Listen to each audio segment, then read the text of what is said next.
ایک دن تقریر کرتے کرتے کرتے کرتے جذبات میں آ گئے، جوش میں، یوں نظر اٹھائی تو حضرت خضر گزر رہے تھے اوپر سے، اور جوش جذبات میں فرمانے لگے، او بنی اسرائیل کے ولی ذرا نیچے تو اتر، ذرا محمد عربی کے غلام کی بھی چند باتیں سن کے جا، آج تجھے سناؤں رسول اللہ کے غلام کس طرح کے ہوتے ہیں۔ حال میں وجد میں، کیف میں، تھوڑی دیر گزری تو تڑپنے لگے، مجمع پہ سکوت طاری، لوگ سمجھ نہیں رہے ہو کیا رہا۔ ایک آپ کے خلیفہ تھے حضرت علی بن ہیتی، وہ دیوار کے ساتھ ٹیک لگا کے سو رہے تھے، سارا مجمع دم بخود ہے، یہ کیا ہونے لگا؟ غوث پاک اٹھے، تقریر وہیں رہ گئی، علی بن ہیتی کے پاس جا کے یوں ہاتھ باندھ کے کھڑے ہو گئے اور دیر تک نبی پاک پہ درود پڑھتے رہے۔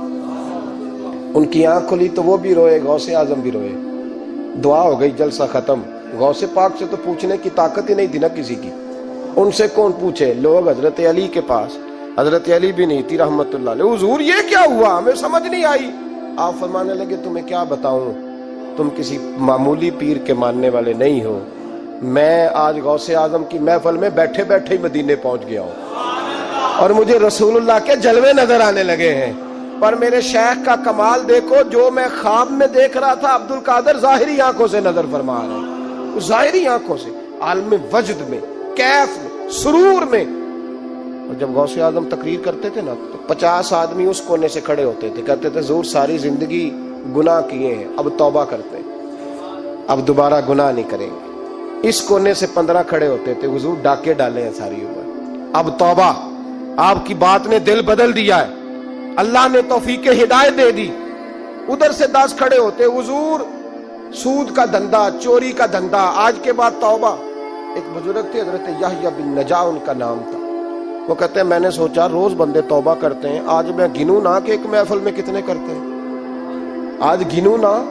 اب تو کاؤنٹنگ کے مختلف ذرائع ہیں نا، کیلکولیٹر ہے، باقی چیزیں، اس زمانے میں یہاں گٹھلیاں ہوتی تھی کھجور کی، بندے کوئی چیز گننی ہوتی تو گٹھلی ڈالتے، یا لوگ دھاگا لے جاتے تھے، ہر دھاگے پہ گرا لگاتے تھے، ایک گرا دوسری گرا، وہ کہتے ہیں میں نے نا اپنے پلو کے چادر کے نیچے دھاگا چھپا لیا، ایک بندہ توبہ کرنے اٹھا تو ایک گرا ڈال دی، دوسرا اٹھا تو دوسری گرا ڈال دی، تیسرا اٹھا تو تیسری، کہتے ہیں اچانک بندے زیادہ ہو گئے، اب میری سپیڈ ہی بڑی کم تھی، میں کوشش بڑی کرتا پر بندے زیادہ، کہتے ہیں بڑی کوشش کی پر میں پورا ہی نہ ہوں، کہتے ہیں جب میں تھک گیا نا اور تھوڑا سا میرا سانس بھی پھولنے لگا، پریشان بھی ہوا، تو غوث پاک نے میری طرف دیکھا اور دیکھ کے مسکرائے اور مسکرا کے فرمانے لگے، یحییٰ میں دلوں کی گرے کھولتا جا رہا ہوں، تو بند کرتا جا رہا ہے، میں گرا کھول رہا ہوں، تو گرے لگا رہا ہے، اور چھوڑ دے یار، تجھ سے نہیں گنا جائے گا۔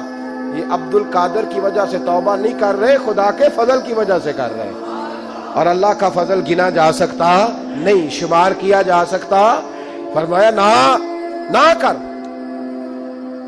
آپ نے 40 سال لوگوں کو تبلیغ فرمائی، ہزاروں یہودیوں نے کلمہ پڑھا، لاکھوں عیسائیوں کا بڑا عالم تھا، وہ کہتا ہے میں پوری انجیل پڑھتا تھا، جتنے نسخے تھے سب مجھے یاد تھے، لیکن میں متاثر ہو گیا اسلام سے، یمن کا رہنے والا تھا، میں نے ایک ٹھان لی اس کے ہاتھ پہ کلمہ پڑھنا ہے جو اس وقت نبی پاک کی امت میں سب سے زیادہ شان والا ہو۔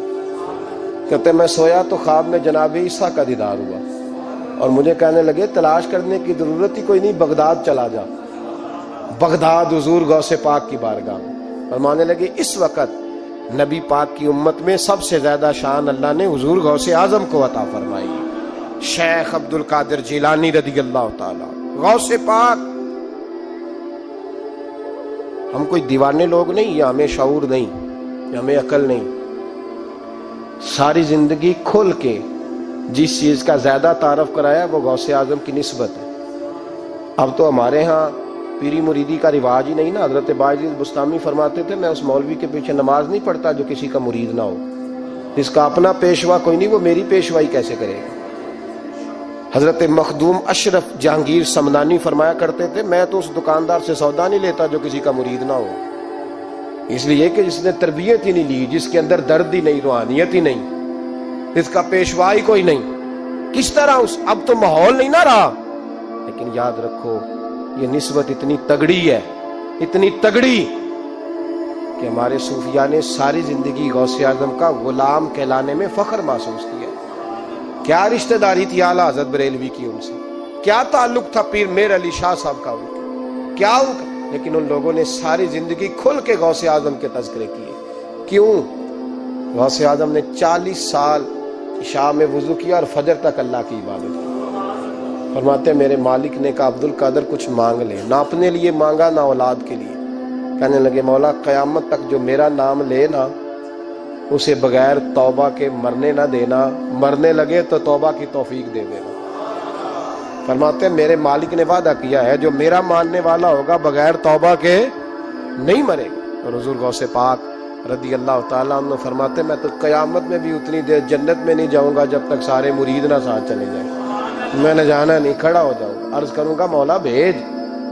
میں نے کہا یہاں بھی لوگ ڈر جاتے ہیں, یہ کیسے ہو سکتا ہے؟ بھائی پڑھو نا مشکاہ شریف. میرے نبی پاک علیہ السلام نے فرمایا ایک بندے نے ایک اللہ کے بندے کو پانی پلایا تھا, قیامت کے دن اللہ اس کی برکت سے اس گناہگار کو جنت عطا کر دے گا. اور حضور نے فرمایا بخاری میں المرء مع من احبا, جو جس سے محبت کرے گا قیامت میں اسی کے ساتھ اٹھایا جائے گا. تو ساری زندگی قادری کہلائے, ساری زندگی غوث اعظم کا غلام کہلائے, ساری زندگی خواجہ اجمیر کا نوکر کہلائے, ساری زندگی شاہ نقش بند کا غلام کہلائے, ساری زندگی شیخ شہاب الدین سہروردی کا اپنے آپ کو منسوب کرے اور دنیا سے جائے تو ایسے چلا جائے. میرے نبی نے نص بیان کر دیا جو جس سے پیار کرے گا اسی کے ساتھ جائے گا, اسی کے. خدا کے فضل سے ہم پر ہے سایہ غوث اعظم کا, ہمیں دونوں جہاں میں ہے سہارا غوث اعظم.